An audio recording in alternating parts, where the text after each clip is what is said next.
Folks, hello and welcome to the Naren Agarwal Show. Today's episode is super different. Super different because it's something that's really cool for a lot of us, something that's really scary for a lot of us. And especially if you're in India, this is a topic you don't know much about. And it's quite curiosity generating.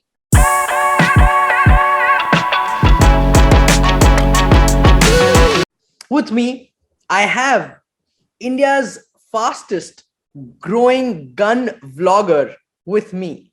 This guy is interested about guns. He's all about guns. He makes videos on guns for the Indian audience in Hindi. He's been in the United States where gun culture is much bigger than India. He's lived there, he studied there, and he came back to India. With your help, let me welcome my friend Dipayan Sen. Dipayan, how are you doing, brother? I'm doing great. Thank you for having me.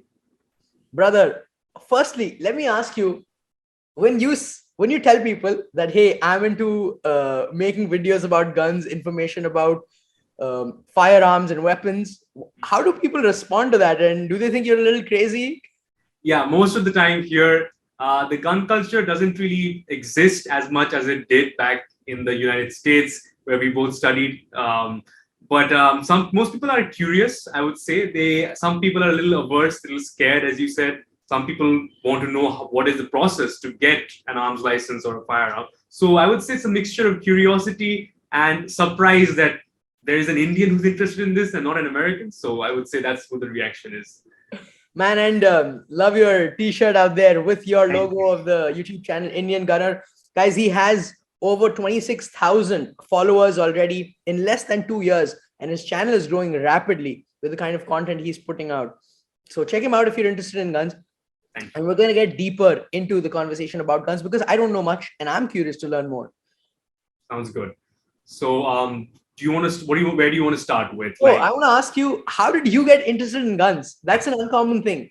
It is an uncommon thing. So I'd say maybe partly it was a bit of influence from the family. So I would say on my father's side, my grandfather had a little revolver. It was called a Webley and Scott revolver, is made in England. And then on my mother's side, also many of her family members also had various firearms like shotguns. So I had heard some of my family members had shotguns, kind of knew about it. But then I got really interested with it, when I was around 10 or 11 years old. You know how we all played video games and watched movies, and we saw all the cool special forces guy with their cool guns. And I was just fascinated, just like some people are interested in cars, some people are interested in sports. I just fell in love with firearms, the way they looked, how they work. I wanted to know what their features were, and that's how I just kind of got interested in firearms from that age. And one of the earliest memories I have of looking at a gun and thinking, what is that? I was probably, it was on a news channel in India. They were talking about NSG commandos, and they had a gun on there. And I was like, wow, that's a cool looking gun. What is that? So I searched it. And then as I researched it, I just was impressed that there's so much that goes into making a firearm. And that's how my interest kind of grew from there. Yeah, it's a crazy piece of technology of physics, right? The way it's packed in one place. And I mean, some people say that colonization was possible because they had guns, because this is one thing that made total overtake of power and throw down big militaries, because gun was so powerful, so much more powerful than the bows and arrows that people would traditionally use. It was a game changer, no doubt about it. I mean, if you trace back the history of firearms, I mean, I would say, so first of all, the most important event before guns came gunpowder. And gunpowder was invented, you can say in a way, by the Chinese around the 9th or 10th century. I have heard this, correct. Yeah. So so 9th or 10th century, like around 900 AD. And then around let's just say there's no exact time, but between, let's just say 880 to 1080, approximately that time, the Chinese kind of figured, hey, we can use this gunpowder not just for fireworks, but also to propel projectiles. So one of the first guns, so to speak, was basically a bamboo stick with a metal piece at the end. They would fill it with gunpowder and then launch metal balls from it. The Chinese kind of invented that. It's called the Chinese Lance gun. It's an unofficial name. This is back in 1000, so many years ago. And then from that that developed into cannons that we know. Basically, the bigger form of that Okay. with That's a bigger. large, exactly, expanded Exactly, version. yeah. And then the cannonballs were used on ships by various European countries when they were doing their trading to protect themselves from pirates, etc.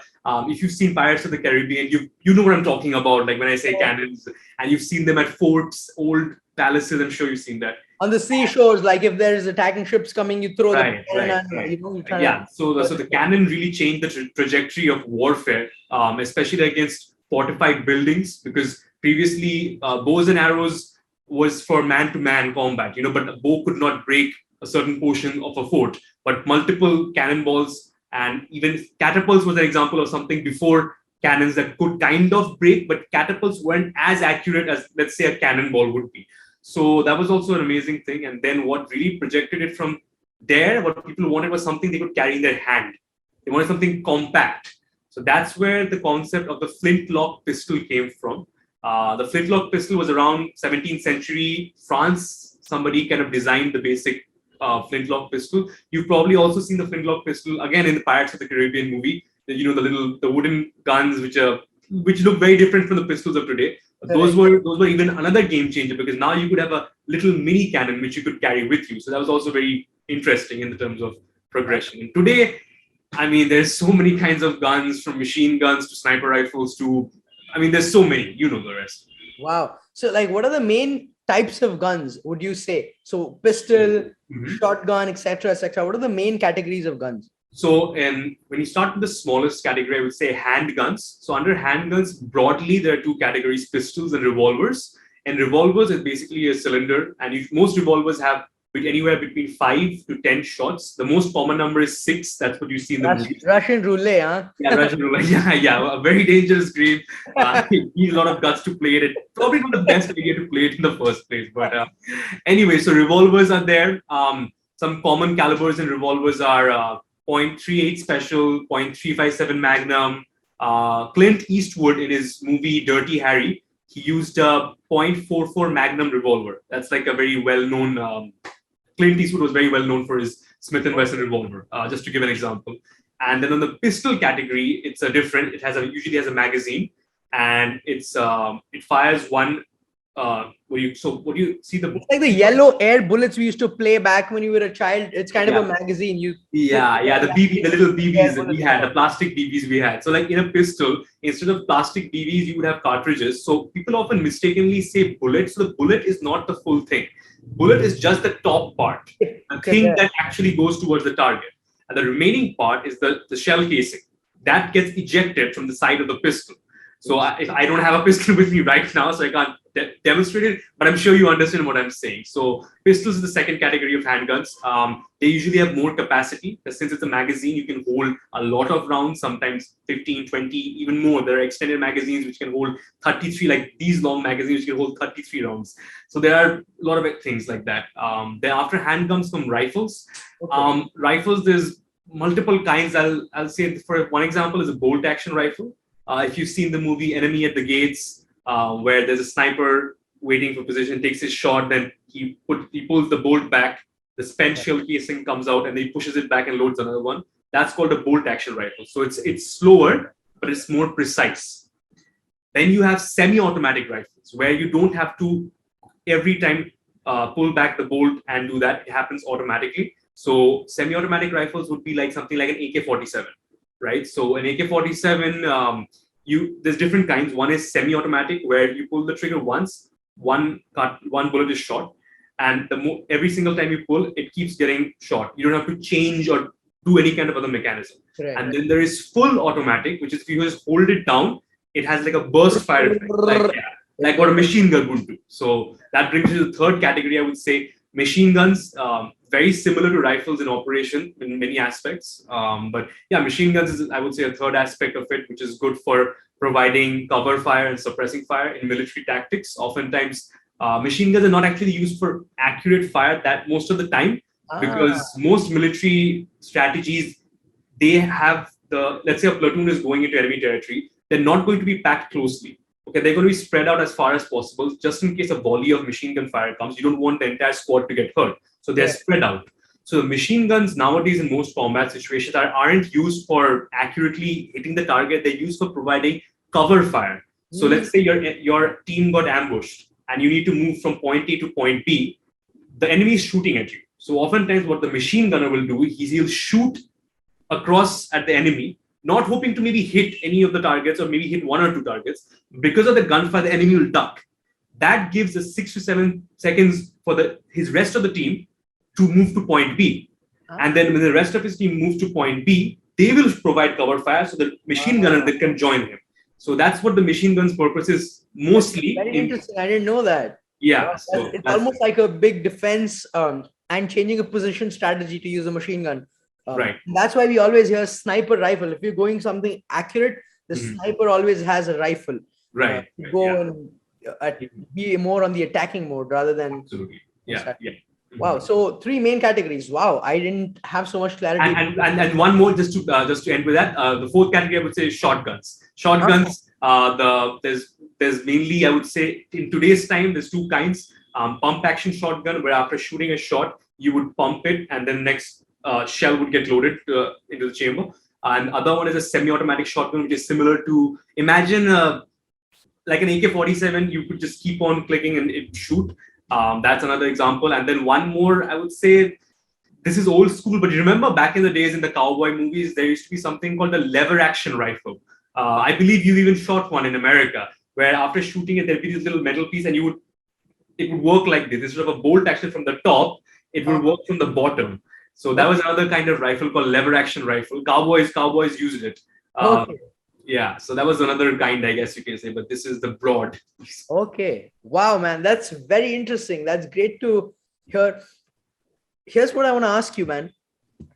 In the US, we know the gun culture is there, etc. In India, you said, some of your relatives and family members have owned guns. And I'm presuming these are legal guns, right? Yes, of course. Yes. How can you own a gun in India? Is it possible? What are the laws? And is it possible in the 21st century to own guns in India? Because I don't see it as much around. When we see guns, we look at police officers or, the army personnel carrying a gun. Right. So, yes, you can own a firearm in India. The first step to do that is to acquire an arms license. Now, getting an arms license is extremely, extremely difficult in India. I have multiple friends who've gone through that process, and it is really complicated. So, unlike the United States, where it's enshrined in the U.S. Constitution that every American has the right to defend themselves, as mentioned in the Second Amendment, in India it isn't a constitutional right. So, it is a very lengthy process, and you have to be really passionate and patient and willing to follow all the steps if you really want to get a firearms license or arms license in India. So there are multiple videos on YouTube on how to get an arms license explained by lawyers. The best thing I can recommend is going to your local police station and asking them where the arms department is. Most police stations will have, if it's a very small police station, it may not have, but they can direct you to where the correct places to go. And you have to go to the arms department and talk to the OC or the officer in charge. And the best way is just to ask him, what is the process to acquire an arms license? He will give you a list of documents that you need to prepare, forms you need to fill out, affidavits you need to make. Like, for example, I know people who've spent months preparing the documents to get it ready and to submit the file. And then it varies from time to time. The fastest I've heard is like 90 days. Somebody got their arms license in 90 days from applying. And I heard people who've been waiting years to hear back on where the situation is like with their arms license. So it varies from place to place. You have to kind of explore it on your own. You can always take help of lawyers. If you're struggling a lot, maybe some lawyers can help you with that, even though there aren't that many lawyers that specialize in the Arms Act 1959 or the Arms Rules 2016. These are the main kind of laws which kind of give you a basic understanding and overview of what the thing is regarding firearms. But it is possible. It's just difficult. So that's what I would say. General, from your understanding, who are the kind of people who are allowed to bear arms in India, other than, of course, the official, like police officers and army officers, etc.? Right. Like if you I remember having this conversation with you earlier, but like if you could expand more, if Right. you're a jewelry shop on it, etc. Who are the types of people in the government's eyes? Okay, it's legitimate for you to own an arm. Right. So mostly the first thing that the police or the other authorities will ask you when you want an arms license is why. You need to have a strong reason as to why you need a firearm. It's not like just because I want to, like in America. It doesn't work like that. So the main kind of categories people acquire their arms license through, there's three I would say mainly. One is the sports category, one is the self-defense category, and one is the family heirloom or inheritance category. So the family heirloom inheritance is, as you can understand, it's basically inheriting a weapon that your father or your grandfather had, and it's there in the Arms Rules 2016. Rule 25 talks about how to inherit a firearm. There's basically, if you ever want to know like the in-depth knowledge about firearms, you can just go to Google and type Arms Rules 2016 PDF.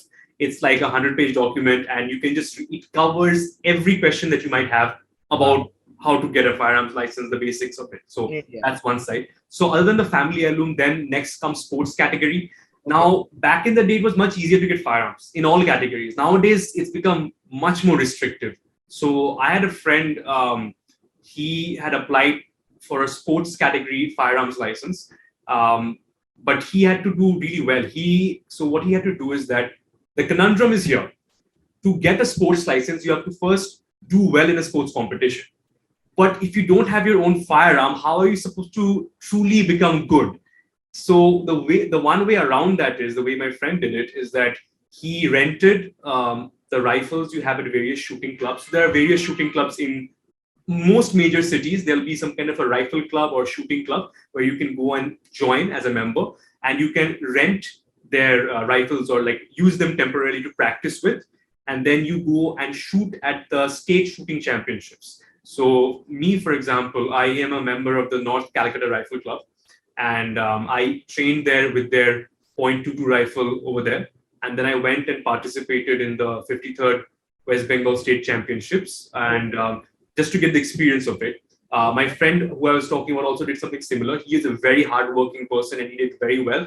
Just by practicing with a rented rifle, I believe he scored very well in the state championships, and that gave him a valid reason. So when he went and applied, he said, "Look, I came. Well, I don't remember exactly what his rank was, but like I came fifth this year in the state championships, and I have done this well. So now I want a sports category firearms license, so I can buy a .22 rifle to train with in order to become a better shooter." Now, I'm not saying that it's guaranteed that if you become first in state championships, that means an automatic license. It's not guaranteed, but if you can achieve the minimum qualification score, the MQS, in the state championships, and you rank well, you have a better chance of convincing the police why you should be given a sports category license. Yeah. So that's one aspect. And then after that would come self-defense category. Self-defense, as it's obvious what it means. And I would say most of the people that I know who have self-defense category licenses, at least nowadays, I would say businessmen who have very cash-intensive businesses. For example, if you're a jeweler, if you're working in construction, that kind of things where you might need to be carrying a lot of cash around with you, and you have a justified reason that since I'm carrying cash around, I care about the safety, I don't want to get robbed. That can give you a justification to apply for a self-defense firearms license. Or if you've been, there's a threat to your life, something like that, you have to obviously disclose these things to the police. You can't hide it. Like, if there's a threat to your life, the first thing you should do is obviously go to the police and report that to them. But then, so these are some of the examples of the main three kinds of categories: self-defense, sports, and family heirloom inheritance. Wow, that's very interesting, man. This is a great insight, especially for ones listening from India, that there is such restrictive but possible gun licensing. Here's my question. What is your take? A lot of Indians are very happy, and I think we're very used to the fact that the guns are very restricted in India. We don't need it, and there's no reason to go get guns out there. Whereas in the US, this has become a big debate. It's a national debate. It's very split up because of some assaults and things that have happened in the US. Yeah. Some folks in the US strongly believe that there should be no gun control or very less gun control. And then some of them are like ban guns, this is it. It's time to take care of something. Right. So should guns be banned? Should guns be so regulated like in India? Is that a better move? I know So Australia did something similar in 1996, and they have not had mass shootings since then. But in mhm, the US, there's the Second Amendment right. right to freedom thing. What's your take on it? What do you say, and how should we wrap our head around this? So a middle ground in some. So here's the thing: many of my if my American friends were watching this, they would obviously say like, you know what, there shouldn't be any kind of gun control or restrictions. You know, it's the right of the people to defend themselves. On the other side, my Indian friends would say we need more gun control. You know, I hear too many stories about deaths of Sidhu Moosewala, for example. But what you need to know is these most of the deaths, firearm homicides in India. You'll be surprised to know that around last year, almost 20,000 firearm homicides occurred in India, despite having extremely strict gun laws. So one thing I tell you about, I can't comment about other countries, but in India we have very strict gun laws. But the thing is that people who have bad intentions, whether it be criminals, politically affiliated strongmen, etc., they oftentimes get their hands on what is called a katta, which is an illegal homemade weapon made in places like Munger, Bihar, stuff like that. And most of the crimes, and like this is not me, even a government agency did a study and found almost 98.4% of all firearms related deaths in India were caused by illegal kattas, not legal arms license holding people. So that is one thing people have to understand in India is that when they ask for more gun control, especially after something bad happens, like for example, Sidhu Moosewala, the very famous Punjabi rapper who was killed, people have to understand he was not killed by arms license holding people. He was killed by criminals who had illegally acquired weapons. That is something that people need to be aware of. So I feel in India, arms license holders, people who legally hold guns, are targeted a lot more when something bad happens and everyone points the finger at them. They're like, you are spreading this wrong culture of like the need for firearms. And what I would say is this quite simply that in India, we have strict laws. If you follow the procedure, you can get a firearms license. You have to be patient. You have to be thorough. You have to provide every single document the police asks for. You have to be willing to cooperate with legal things. For example, if they require you to make an affidavit about something, you must be willing to do that. You can get an arms license. Do I think that it should be as relaxed as America? Again, that differs from person to person. I have friends here in India who think firearm laws should be as relaxed as America. I have friends in India who think there should not be any firearms at all. It depends from person to person. Some people want a firearm for the safety of their family. They may not live in a very safe. There are many places in India where it's still not that safe as tier one metropolitan cities that we have the privilege and luck of living in. So there are places in India where families might want that. There are farmers who have firearms to protect their crops from animals. Many farmers will have a shotgun to like scare off pests. There are many farmers who carry that gun with them as they're taking it from their farm to the marketplace to sell. So sometimes they might get robbed during that journey on the highway or through smaller routes through villages and towns. There are people who want a firearm so they can play sports and hopefully one day represent their country in the Olympics. So that is an aspirational something that they want to do. And then there are others who want to inherit their grandfathers or parents or like firearm license as a family heirloom, something that they can remember them by a memento. So there's a lot of emotions that go into play. Wanting to do well in sports for your country, wanting to inherit something of value family-wise or for self-defense. So what I'd say is that I feel that the government should go after people who are making illegal guns more than they are after legal arms license holders. Because you'll very few times hear they're going after the fact.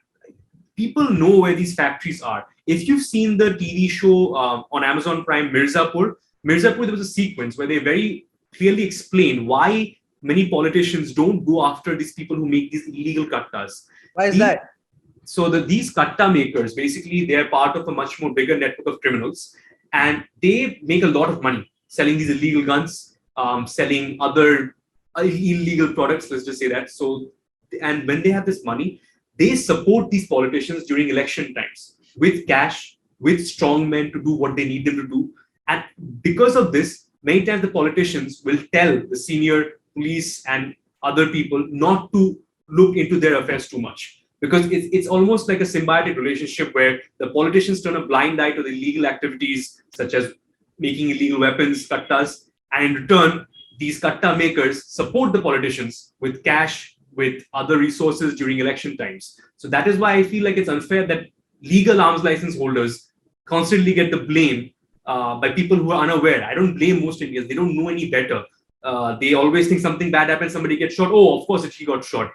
Probably got shot by a guy who owns a firearm. But most of the time, it's by criminals who bought these kattas for 2,000-3,000 rupees and then use it for a bad thing and then dispose of it. So I would say that I hope the government goes after these people who are making illegal firearms more than legal arms license holders, because legal arms license holders very rarely commit crimes and do bad things with. Yeah. If you're going to do something bad, why go through the whole long process to get an arms license, get a firearm? When if you really want to do something bad, you could go to places in UP and Bihar and just get one like that, So that's what I'm trying to say. That's very interesting, man. Thanks for pointing that out, and that's a deeper food for thought. Mm-hmm. So, bro, what's the history of guns in India? Is there something different about the history of guns in India? How it came? Like, did it come with the British or during the Mughals? And how did it stay on? And like a little bit about this 1996 Act or 2016 Act that you're talking about. So, I mean, guns. So, for example, I'd say one of the things. There are. I would say there are many more channels and places, resources which can give a much more detailed history of firearms in India.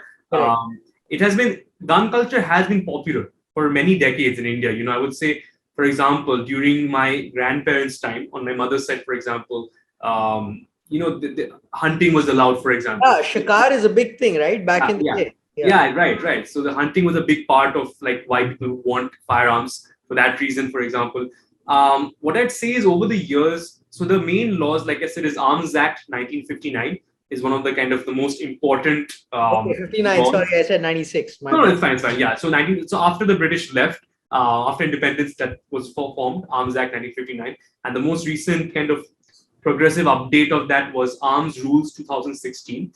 In fact, I can show you a book that there's a. If you can go to Amazon or Flipkart and just type Arms Rules 2016 book, and you can get a physical book of it, or you can get a PDF online too.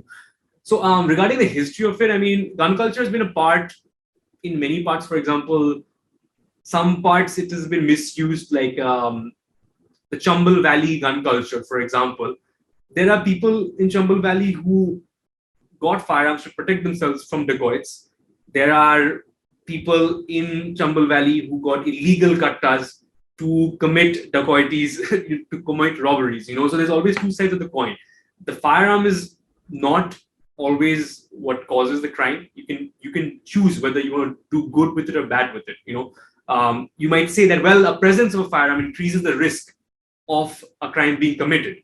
Well, in India, for example, we don't have to worry about that because the presence of firearms is almost non-existent. How many friends? Compared to the population, it's nothing, man. Nothing. So for example, right now, approximately, according to government statistics, as of 2016, there are 34 lakh arms license holders in India, which is a lot, but comparing to the population of India, is nothing.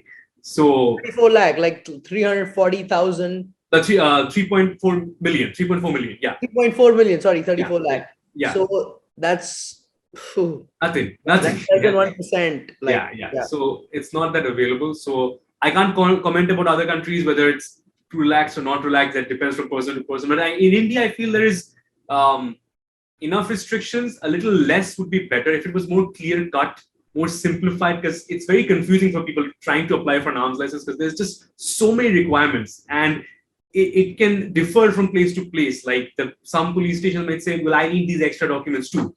And you might be like, well, why? The Arms Act 1959 or the Arms Rules 2016 doesn't ask for these documents. So why are you asking for it? So there's a lot of confusion among people who want to get arms license about the process. It's not very clearly laid out. I guess it's a good deterrent for those who would not go through the pain of wanting to get a firearm. But of course, I do understand if somebody wants to genuinely take a firearm for their self-protection, like they're running a business, they have a jewelry store, and they want a firearm ASAP. Like, you have a lot of cash or you really want to get better at your sports. So I can understand where this can be a troublesome thing. Yeah. So it's a fine balance. And country eventually every country goes through stages where they're very relaxed gun laws, then becomes stricter. Like many people are saying in America, it was very relaxed, and now some places is getting stricter, some states, while in other places it was restrictive, but now it's becoming more relaxed. For example, Brazil was more restrictive with its gun laws, but now it's opening up. It's liberalized its gun laws, and that has actually reduced crime rates after they liberalized the gun laws. Because when a civilian legally owns a firearm, a criminal is much less likely to harm them because they're afraid of getting shot too. So that is an example, for example, in Brazil, where it worked well, where they relaxed gun laws. But not, I'm not saying as relaxed as America, but in general, a bit more relaxed. Yeah, but also I think the America has a lot of higher level semi-automatic weapons also that are easily accessible. That goes a little beyond maybe like self-protection, you know. So I think yeah, that's a separate conversation. Yeah. So it depends again. So I just hope like the government doesn't make it more and more restrictive in India, because it already is quite restricted. Previously, before 2019, the arms license holders could own 3 weapons, but after Arms Amendment 2019, they can only own 2. So that was kind of something which was really hurt arms license holders. They were like, why are you forcing me to surrender my 3rd weapon at a gun shop or a police station? Because I want 3 weapons. The government is like, no, that's 2. What if tomorrow it happens like they say you can't have more than 1 weapon? So that is what arms license holders in India are afraid of, that the restrictions get more and more. So I hope that doesn't happen. I hope the government can find a fine balance where civilians can exercise their right to self-defense, participate in shooting sports, and at the same time go after the real culprits, the ones who make illegal firearms. That would really help even the playing field, in many ways. Interesting. But I want to get into why did you think about starting a YouTube channel about it? And there's a certain taboo to, talking about guns. Right. And also you started in Hindi, which is like a largely spoken language in especially Northern India, and that's not your mother tongue, right? No, it is not. What was that process like? I started my YouTube channel, I would say, during the pandemic. I'd say around June or July 2020, when I was stuck and I couldn't go out. I was wondering what I can do, and I was seeing there was an interest picking up in firearms among the next generation of Indians, like in the mid 20s and like early 30s, where they wanted to know how to get a firearm license or what are different kinds of firearms. And I saw there aren't that many YouTube channels specifically for India, and especially like Hindi speaking ones, where they could explain to people from different backgrounds what it was. Because again, English is not really spoken that much in India as you many people think. So I decided to start the channel with just some basic reviews of firearms and some explanation videos using PowerPoints, very basic things like that. And it just picked up. People were interested. They wanted to know more about firearms, how they work, their technical specifications, my opinion after handling those firearms. And the channel just started growing and growing. And it was challenging in the beginning because Hindi is not my second language. I would say Bengali is my first language, English is my second language, and Hindi probably is my third language. And my Hindi was very bad. If you look at my earlier videos, it was quite bad. And then I had to improve my Hindi. And now it's become a bit better. So hopefully that has helped maybe reach out more to the masses in India. Because if I maybe started a channel in English, I don't think it would get that much traction as it has. I'm extremely grateful to my subscribers on my YouTube channel, the followers on my Instagram page. Like I look at them as a community. Like it's a group effort. I feel like getting feedback from them helps it make me more informed, and in that way I can help others. So I'm grateful to my followers and subscribers for continuously supporting me and guiding me, mentoring me too. Because just because I run a YouTube channel doesn't mean I'm the expert on every field matter. And I always want to learn more from people who are more senior to me and have more experience than me. So it's been a journey. I never expected it to grow to 26,000 subscribers. I didn't even think it would cross 1,000, to be quite honest. I didn't think there were that many people interested in firearms, but I was wrong. There is a strong interest in India. Man, what's really amazing about you is you're so resourceful. Like, can you tell us who edits the videos and how do you edit the videos? So I do everything on my own. So shooting the videos, everything, setting up the tripod, setting up the lighting. I shoot the videos on my own. I edit the videos too, completely on my own, and I edit everything on my phone.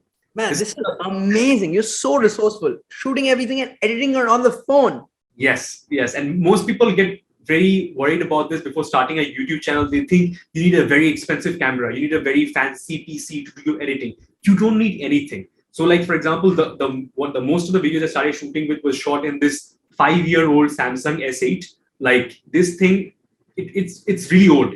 But I shot most of my early videos on this, and I edited. I still edit to this day on this phone using softwares like KineMaster, KindMaster. If you just go to the Google Play Store and type free video editing softwares, just download one and you can edit most of the things you need on those things. So yeah, you don't need an expensive setup. You just need to be willing to continuously keep putting out content about various topics in your related field and experiment what your subscribers like. Like nowadays, I'm doing a lot more shorts, YouTube shorts and Instagram reels, the under 1 minute videos, because I'm seeing that people are liking that more. So as a YouTuber creator, you have to experiment with different kinds of video formats and different types of videos. So yeah. Man, this is amazing. Wow, I'm so impressed.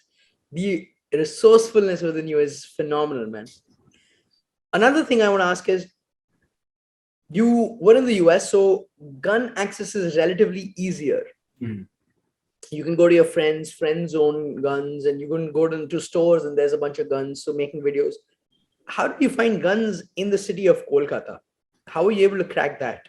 Mhm. So what I did was that I realized that if you go to the beginning of my YouTube channel, you'll see it's mostly gun reviews I did when I was studying in America, and other videos were PowerPoint presentations where I took just pictures of guns with their specifications. I kind of explained it with a voiceover.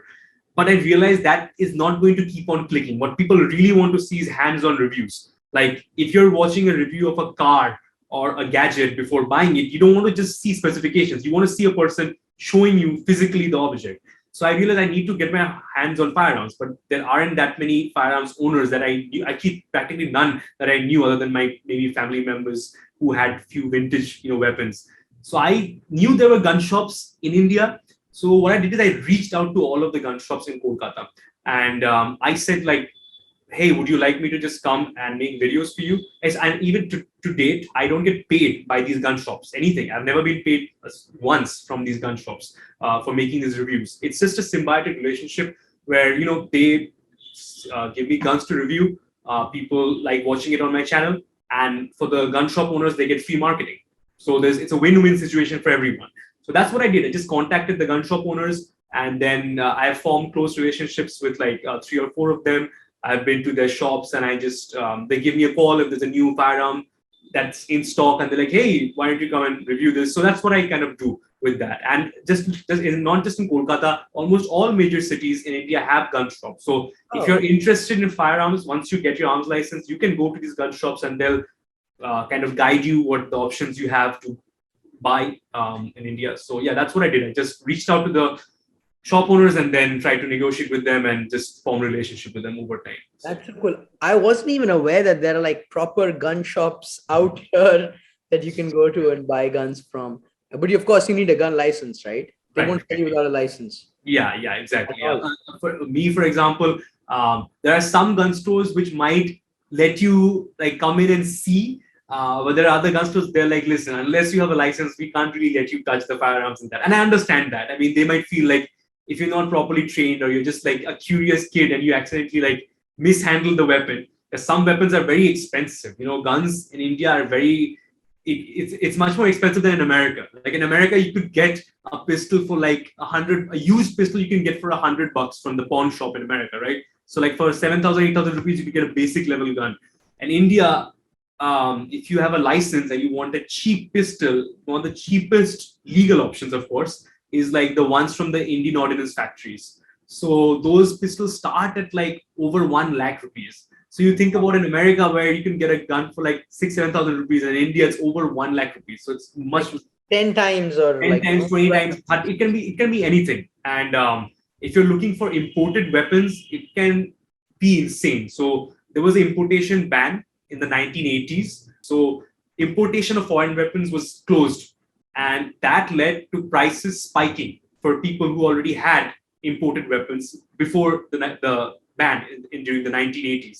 So I have seen pistols that sell in America, like a Glock pistol, GLOCK pistol in America would sell for like maybe $500, which is what, 35,000 rupees approximately. I've seen that same Glock sell in India for 20 to 25 lakh rupees, the price of a used Fortuner. There are people who are willing to pay that much, and it's crazy how much like prices have spiked because of the import ban. But nowadays things are changing. Previously there was just two options: you buy the Indian Ordnance factory made weapons for like that 1 lakh range, which were not that good quality, and if you want imported weapons pre 1980s ban, those ones could be anywhere from 5 lakh, 10 lakh, 15 lakhs. But now there is a new middle ground that has happened. So now private companies in India are being allowed to manufacture weapons. Previously, only the government could manufacture civilian weapons, but now many companies in the private sector are doing that. For example, Jindal, as in Jindl, we've all heard the name.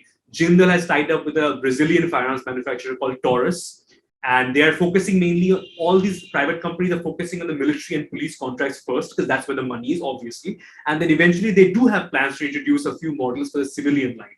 So in India, there are certain calibers called non-prohibited bores, NPBs. The non-prohibited bores, civilians can own firearms in those calibers. And then there are prohibited bores, which only the military, police, and prohibited bore license holders can have. So, for example, a 9mm pistol. You've heard 9mm probably in movies and video games. So 9mm is considered prohibited bore in India. That means like only police and military can own a 9mm weapon. Same with 5.56, 7.62. These are only military can own. And for civilian categories, things like 0.22, 0.32, 0.45 ACP, these cartridges are non-prohibited bores, and civilians can own them. There are many more. Again, if you want to know the full list of like prohibited and non-prohibited, go to page 86 to page 87 of the Arms Rules 2016. We have a full list of what is legal, what is not legal. So there's that part of it. Yeah. Brother, that brings me to a question. What companies are the best companies when it comes to gun manufacturing, and what countries are the best at manufacturing guns? So like when you're looking at like guitars, you look at Fender, like best of the best. So when you look at guns, where do you look at guns from? Okay. So, I mean, the most reputed gun manufacturers are mainly from Europe and the United States.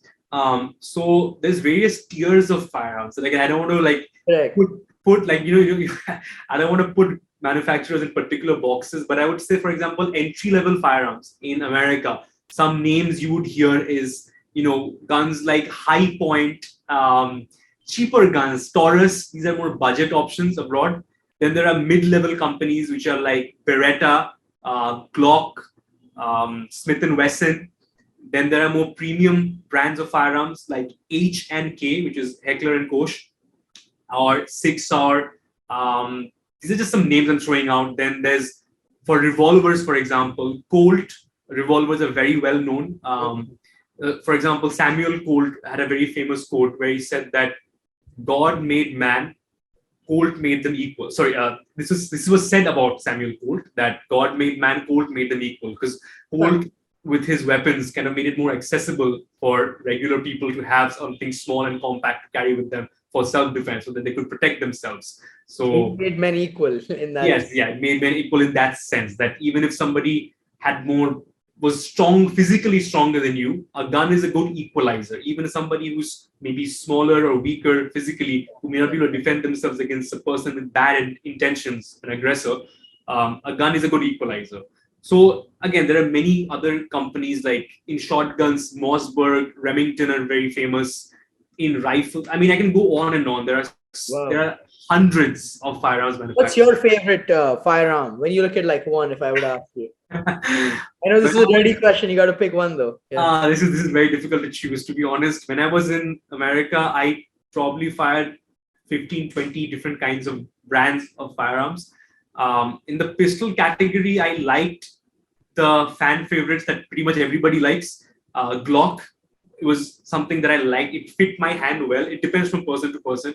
And the other one was Beretta. So Beretta is actually the world's oldest firearms company. Beretta was founded in 1526 in Italy.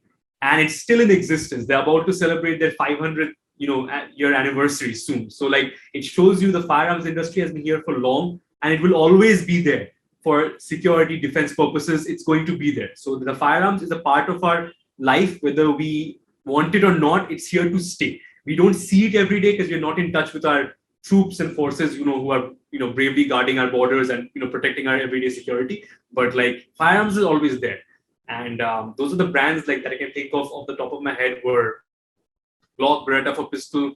For Yeah. shotguns, it was, I guess, Mossberg, Remington, Benelli, and for rifles, I would say that means so many rifles I've And shot. which country is like really premium making firearms? For example, like when you look at cars, America makes good commercial cars, Japan, South Korea, good commercial cars. But like when it comes to exquisite cars, we either look at Germany or Italy, right? Right, right. But Yeah, that's so like, Italians also make, like I said, Europeans and Americans, they're both good. It's difficult. Even certain manufacturers have a premium line of products and a cheaper line of products. So, like, that is also there. There's no, there are certain brands which are more exclusive in nature. For example, there's a company called Dan Wesson that I can just think of at the top of my head. Not to be confused with Smith and Wesson. This is another company called Dan Wesson. They make pretty premium products. What you would call Gucci guns. It's kind of a slang that they throw around in America, but more premium firearms are there. So H&K, Heckler & Koch, is another German company which makes very high quality, expensive firearms. And then there's so many ways to customize it. You can get engravings, you can get gold inlays on your guns. People like customize crazy. Yeah, like crazy. So in India, it's not that much popular, the whole thing. But in India, what I look forward to in the future is that with so many private companies coming into play, it will give a stiff competition to the Indian ordnance factories to improve their products. And we're already seeing that. Many private players coming in, the Indian ordnance factory, which had almost nominal or practically no improvements in design, are suddenly coming up with new designs and new variations, which is exactly what happens when the private sector comes in. It creates competition, and competition fosters innovation and better designs and better improvements, right? So I'm hoping that with all these private companies doing joint ventures with foreign, so for example, Jindal Taurus, then Gautam Adani's company PLR has tied up with the Israeli company called IWI. So PLR, IWI, Glock. Defense. Yeah.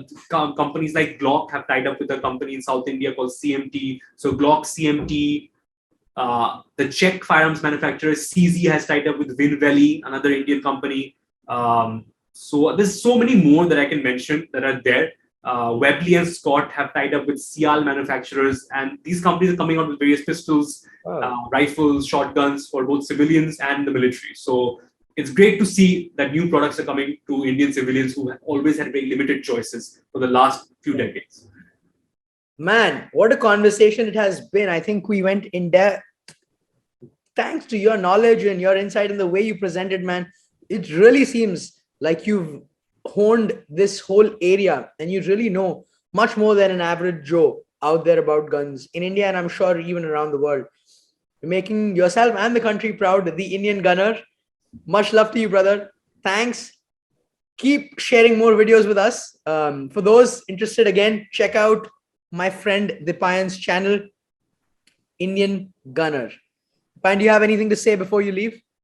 I'm just glad. I've really enjoyed this conversation we had, and I just look forward to doing more podcasts with many more creators like you who are putting out great content. To just spread awareness that you can legally own firearms in India. That it is something that you don't have to always be afraid of. Guns are not something which will hurt you. It's just an inanimate object. It's a physical object. How you use it determines what you do with it. That's what matters. So that's all I just want to know. Keep spreading awareness to people in India that firearms are something that they can take an interest in, to participate in sports for the defense of their family, etc. So that's all I want to say. Thank you so much for inviting me. I had a great time talking about it, and I look forward to having many other podcasts with you, and maybe hopefully taking you shooting sometime in the future. Maybe in Kolkata, if I can arrange something, I'll let you know. So that'll be fun, man. Yeah, it's been a while since I shot guns, and the way you converse about it shows the kind of passion you have in your heart for it. And thank you for sharing everything, man. Thanks for having me. It was a pleasure. See you, brother. See you.